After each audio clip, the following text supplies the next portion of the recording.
Ben the Soda Man said, did she mention what software she uses for composing music? I thought I heard software for a moment, but I missed it. I don't think I have yet today. I use Sonar.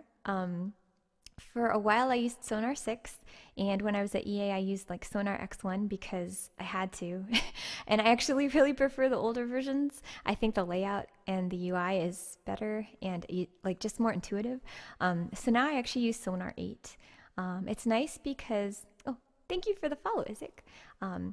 It's nice because you can do a lot of just production work with it, and there's a lot of like VSTs and DXIs that you can use, and at the same time it has a really good sheet music view, and that's the most intuitive way for me to compose and arrange. So I like to look at everything in terms of sheet music. I even do the percussion in sheet music. Like I will assign a different instrument to each note, so I'll put like different bass drums on like C5, and like I'll have the hi-hats on D sharp 2, or something like that, and then I actually just like notate it that way.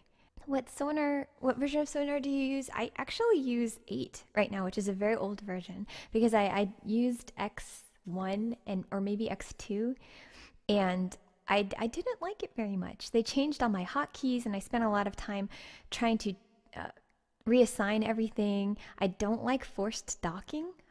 They had that as well. For me, I think simpler is better. Like there's a lot of features that I want to have, but if it's too bloated with like unnecessary things, I feel like it's just unnecessary. So it's not my personal favorite, but I still yeah. So I used 8 and I used 6 for a very long time, and I stayed on that for quite a while. Um, Ashley Weiss says, "What different music programs have you tried?"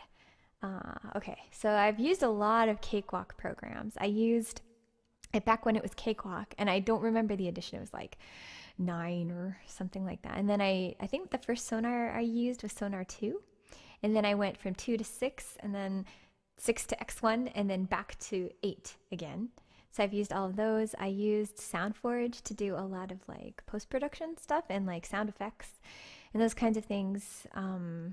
Let's see. Adobe Audition. I played around with like Fruity Loops and like FL Studio and stuff when I was first getting started, and that was sort of fun. I had to work with Pro Tools for a while for work stuff.